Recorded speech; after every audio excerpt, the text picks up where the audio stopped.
দাদু না। তো দেখো সে কতক্ষণ পরে তোমাদের সঙ্গে দেখা হচ্ছে।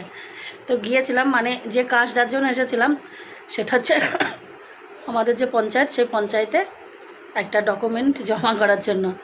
তো সেই ডকুমেন্টটা জমা করার জন্য মানে 1 সেকেন্ড টাইম লেগেছে। মানে না আসলেও হতো না, আবার হয়তো না আসলে বোঝানো যেত কী কে জানে, জানি না। তো এত কষ্ট করে আসলাম, আর এসে সেই ট্রেন থেকে আমার মাথা যন্ত্রণা, মানে এত মাথায় যন্ত্রণা এখনও পর্যন্ত। তো ওখান থেকে এসে মাথায় প্রচুর জল ঢেলে স্নান করেছিলাম, শুয়েছিলাম, এখনও কমেনি। তো এখন বেরোচ্ছি ডাক্তারের কাছেই যাব।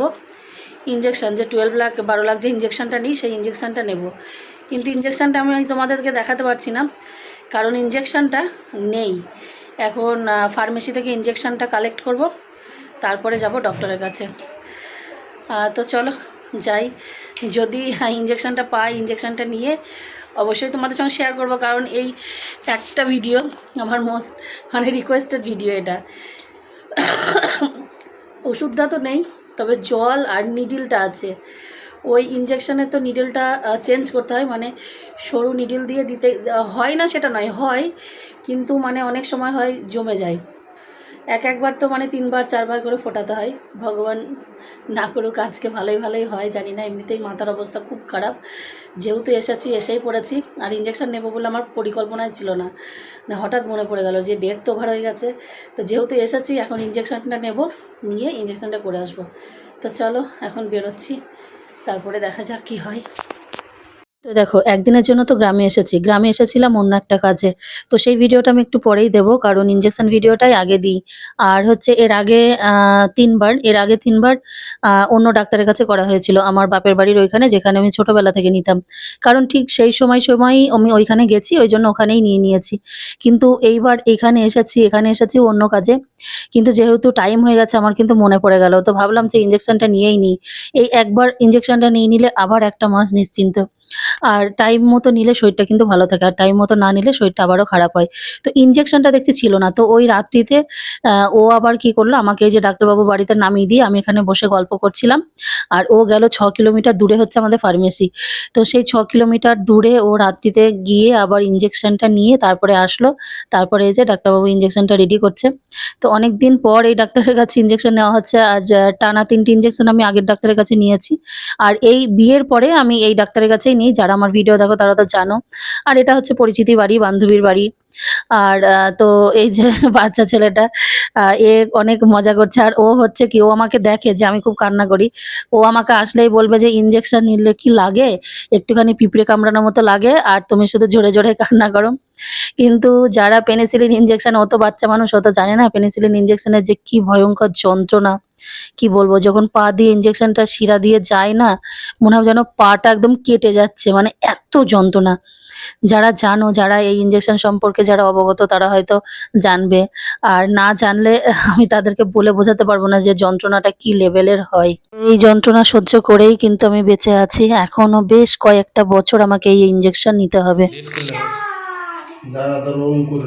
হ্যাঁ, প্রথমেই শক্ত করো না।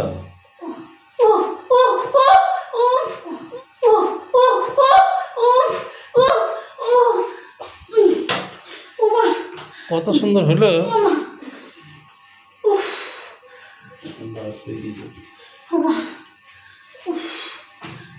ডলবা?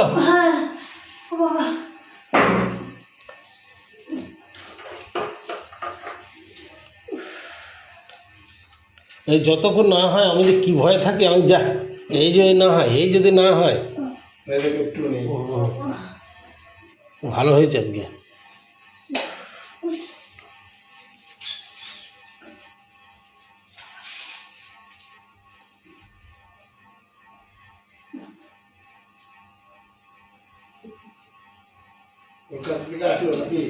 হ্যাঁ হ্যাঁ, আজকে এসছে।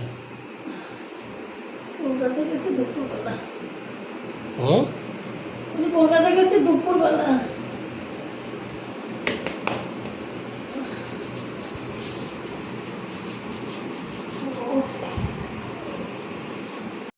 এই যন্ত্রণা আমি সহ্য করছি আমার যখন 9 বছর বয়স, তখন থেকে। তখন খুব অল্প বয়স ছিল বলে ডোজটা কম ছিল। এটা হচ্ছে পেনিসিলিন 12 লাখ ইঞ্জেকশন, তখন নিতে হতো পেনিসিলিন 6 লাখ। আর এখন বয়স বাড়ার সঙ্গে সঙ্গে এটা 12 লাখ ডোজটা নিতে হয়। সব কিছুতে একটা ডোজ আছে।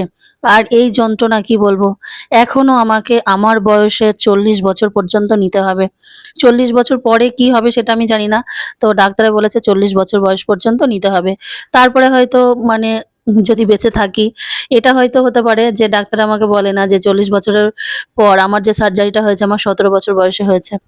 তো তারপরে হয়তো বেশি মানুষ বাঁচে কি বাঁচে না সেটা আমি জানি না। এখন 40 বছর বয়স পর্যন্ত দেখি এই ইনজেকশন নিয়ে কি করে বেঁচে থাকি আর কি করে বাঁচি। আর সত্যি কথা বলতে এত যন্ত্রণা হয়, এত যন্ত্রণা হয়। এক-একটা বার হয় না সেরকম লাগে না, আবার এক-একটা বার এত যন্ত্রণা হয়। আর এই যে ও আমাদের সঙ্গে এখন খেলা করছে লুকোচুরি। তো যাই হোক, চলো ভিডিওটা কিরকম লাগলো অবশ্যই একটু তোমরা কমেন্ট করে জানিও। সঙ্গে প্লিজ একটু লাইক, শেয়ার, কমেন্ট করে দিও। তো দেখো, সেই যে বার হলাম, তো ইনজেকশন ও নিয়ে এসেছিল, মানে আমি ডাক্তার বাড়ি বসেছিলাম আর ও গিয়েছিল ইনজেকশন আনতে। সেটা আবার প্রায় 5 কিলোমিটার দূর। তো সেই ফার্মেসি থেকে ইনজেকশন নিয়ে এসে তবে ইনজেকশন করে তারপর আবার আমার একটা বোনের বাড়ি আছে, সেখানে অনেকক্ষণ বসেছিলাম, জল মিষ্টি এসব খাওয়া দাওয়া করলাম, করে তারপর এখন বাড়ি ফিরলাম। আর আমার মাথা একটুও কমেনি। ভেবেছিলাম একটু বাইরে বেরোলে, একটু গল্প গুজব করলে যদি মাথাটা কমে, একটু মাথা কমেনি। এখন দেখি ফ্রেশ হয়ে ঘুমাবো, ঘুমিয়ে দেখা যাক কি হয়, কমে কি। তো চলো এখন হাত পা ধুই, চেঞ্জ করি।